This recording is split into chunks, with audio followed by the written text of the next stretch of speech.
So, hello, Severin. Thank you for participating in this interview. I'm interviewing you for my master thesis with the title Hybrid Project Management, a chance for Austrian SMEs. And I will start with my first question right away if you're ready. hmm Yeah, okay, so what kind of project management approach does your company follow?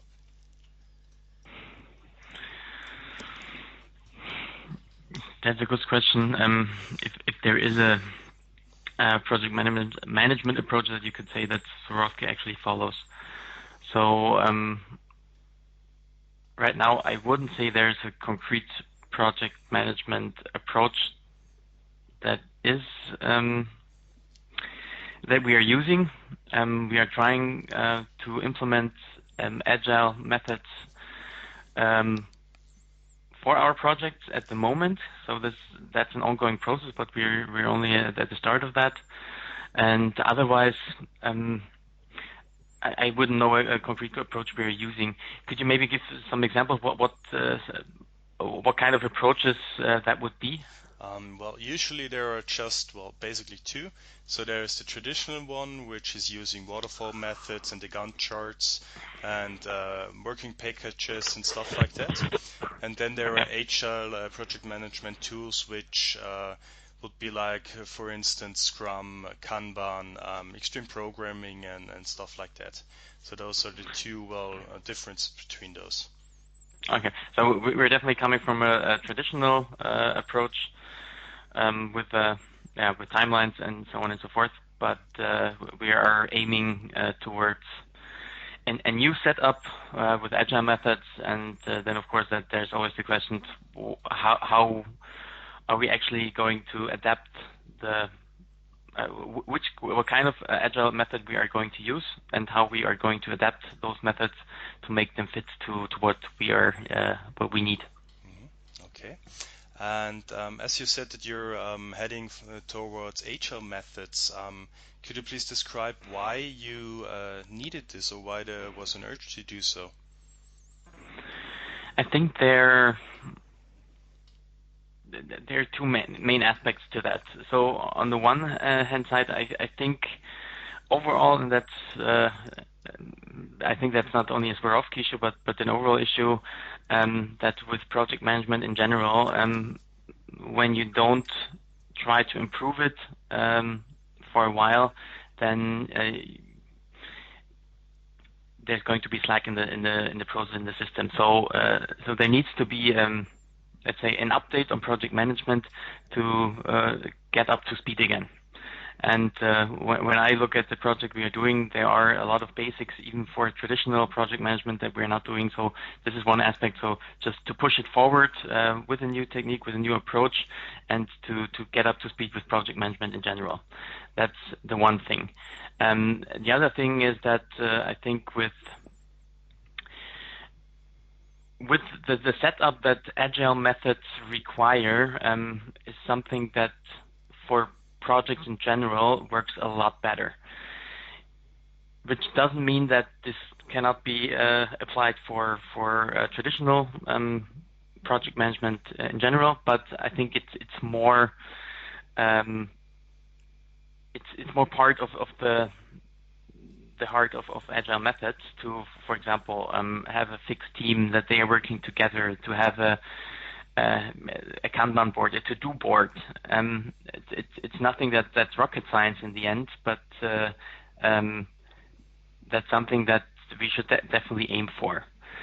Maybe one of the reasons that I don't necessarily see to use agile methods is especially the aspect of being more flexible, which I think is more ingrained into talking to each other a lot and being having this frequency in meetings, having the agile kind of meetings, and then sort of discussing on an ongoing basis. But this could possibly also be done with a traditional project management approach. Okay, thank you. And how would you describe your organization's culture?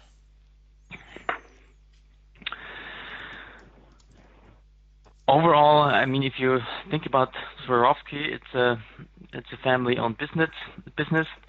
It's been there for 125 years now, and it has a product that's been running very well for a very long time. And so I think it's a traditional company with very traditional values and a traditional, let's say, more slow-moving culture. So from compared now to something like a startup would do, we are settled. We know what we're doing. We are not very flexible in general, but we have a strong brand. We have deep values. We have a good teamwork spirit overall as a company. But then again, we lack a bit more flexibility and sort of how to deal with uncertainty in general. Okay, and does this have an effect on the project management department as well? This culture of this overall culture of the company? I think we're, especially when we talk about now how we do projects and how we want to do projects, how we've done projects in the past. I think this has a huge impact. We're coming from a culture where, for efficiency reasons, there have been silos. For historical reasons, there has been very strong silos, for example, between marketing and operations. Those silos have been broken up, but there are still strong silos. So there is work between different silos, and we need to make this cooperation work a lot better than we're doing today. And so from our perspective, since we are heading a project where we have to work together with the different silo departments, we further need to break up those silos. We need to make sure that the teams are thinking as project development teams in the end, and that the project comes first and the departments come second. And when you're sort of thinking about Agile as a sort of organizational implementation of Agile project management, there's one option to say, okay, I want to implement Agile teams, which take over certain projects, and then those teams stick together and just do this project. And there is the department sort of that they belong to. That's the product development project department, and product marketing, quality management, product development, technology, and so on and so forth are part of this team. And this would be sort of the one of the more extreme forms how we could implement it, but sort of we need to go further into this direction and make sure that from product development perspective, we guide the teams toward this direction. And especially one of the things that's been not part of the culture and that's been always a bit hard is that working together, and for example, when you have a fixed process and everyone's like, this is my responsibility, I only do that, and I don't do anything besides that. But what we need to do is discuss what we need to do for the project, and then as a team divide what we need to do, no matter where I come from. Okay, interesting. Yeah, thank you. And does your organization have a tall or a flat hierarchy? Still quite a tall hierarchy, yeah. Okay, and how does this look like in project management? In project management, I think we have in the projects themselves, we have a very flat hierarchy, and we try to also have The teams manage themselves, and management only comes into play in escalation cases. So, for example, in my case, I try to stay out of the projects as much as possible. But whenever there is an issue, when the teams come to me to say, look, this is the issue, they either need a decision or they need direct involvement, I get involved. And then, of course, we have the escalation process, which goes then it's me, then someone else, and so on and so forth. So that's then again a rather tall hierarchy. But the goal would be to have as little escalations as possible. And this is one of the areas that we're aiming for. And by the way, the battery of my headset is low, so if it could be that I drop out of that, but I'm not sure. Let's continue just that you're aware that this could happen. Okay, thank you. Yeah, I will make it quick. Then my next question will be, does your company provide a project management office?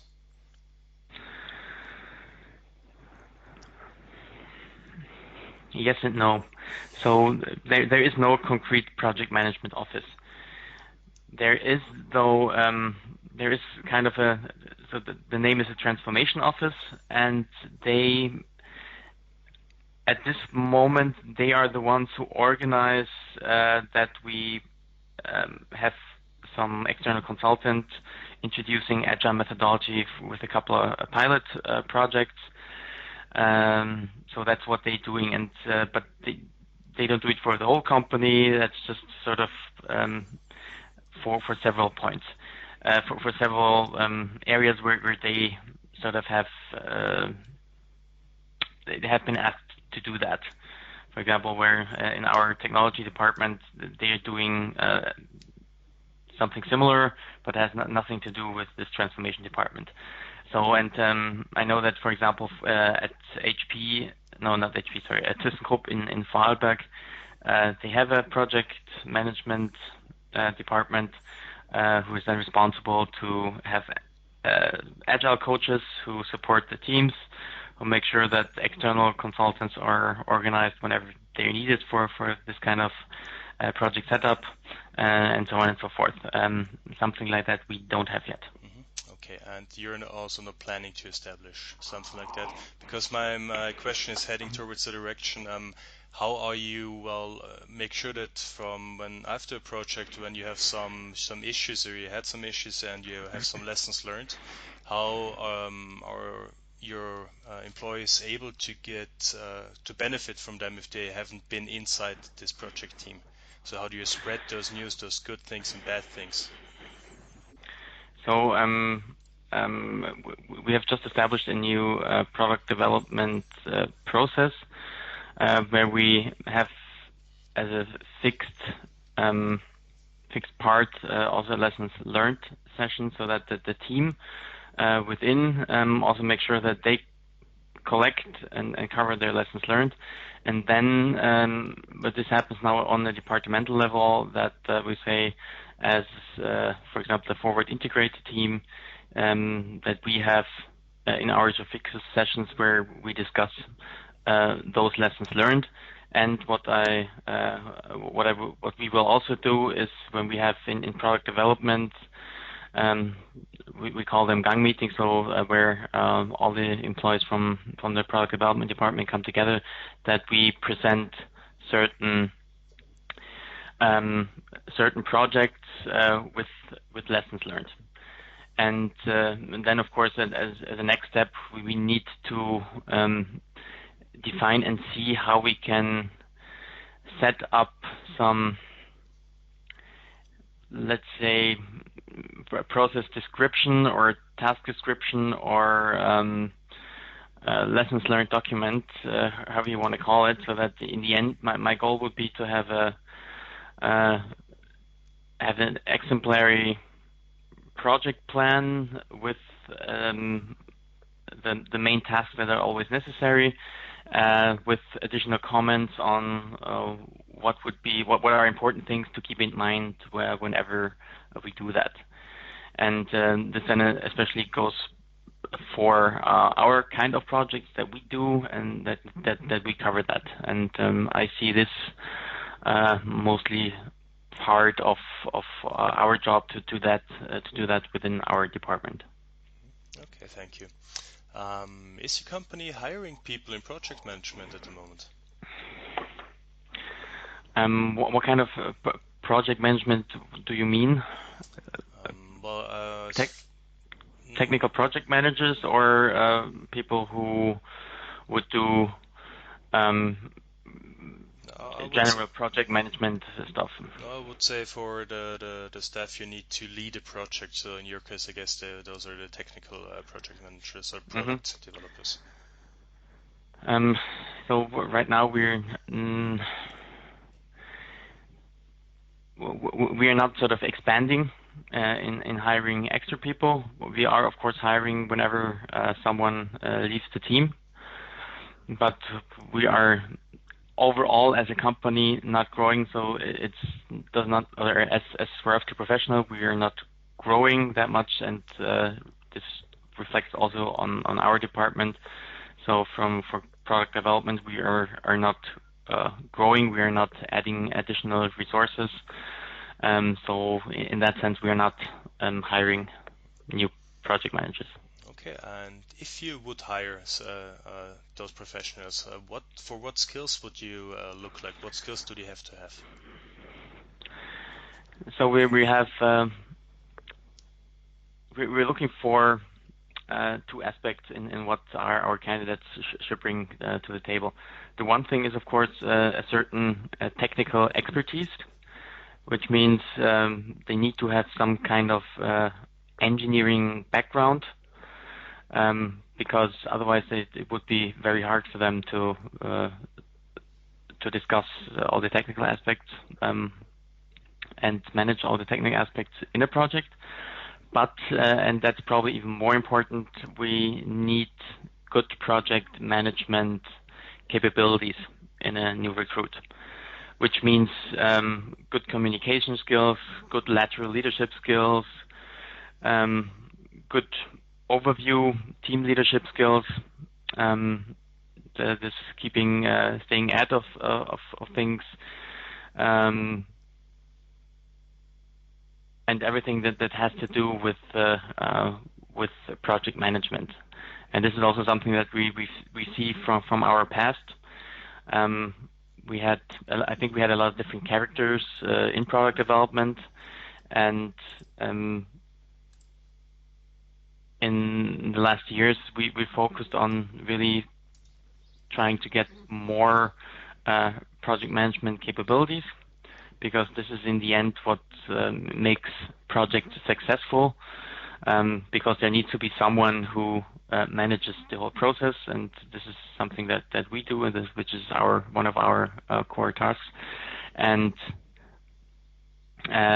we're coming from a time where it was basically just we doing sort of certain technical tasks, and the rest we leave to someone else. And this is something that's also going towards more agility.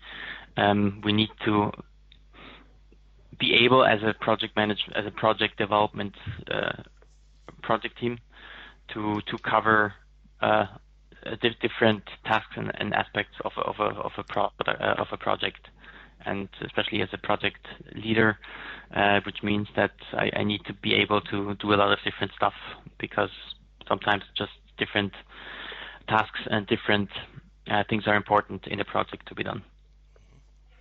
Okay, thank you. And this has already been the last of my prepared questions. And at the end, I would like to ask you, is there anything else you want to add, or anything that you might think that we haven't discussed during this interview?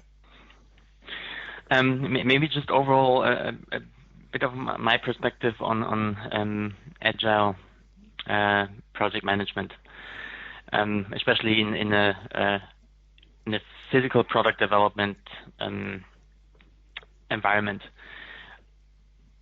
I come from a background, I've been in consulting, and all I did was basically project management there, and from what I learn now, from what I've seen, what agile project management, what agile methods are, I'm an agile coach now for one of the projects, so I've done a great deal of research into that area in the last year, but I've had a lot of project management experience before that. And I think one of the important aspects, and this is something that we realize within our company right now as well, and I just had a discussion on that yesterday, is what does agility actually mean? And when you talk to our top management and they just say, basically everyone, you should work agile, then I say, okay, what does that mean? What do you want? If I talk about agile project management, there are only certain kinds of projects where it does make sense. So I need a common understanding on what does it mean and where can I use it. So I need to be able to say, okay, for this project, I want agile project management.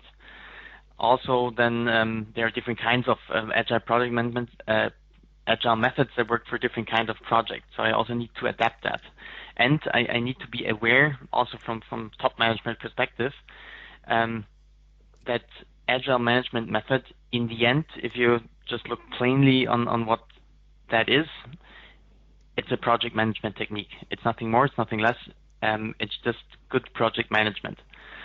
And from where agility comes from the software, they just said, okay, we need to do something different. The project that we did, they didn't work. So how can we adapt the traditional system, the traditional approach to something new? And this is how it looks.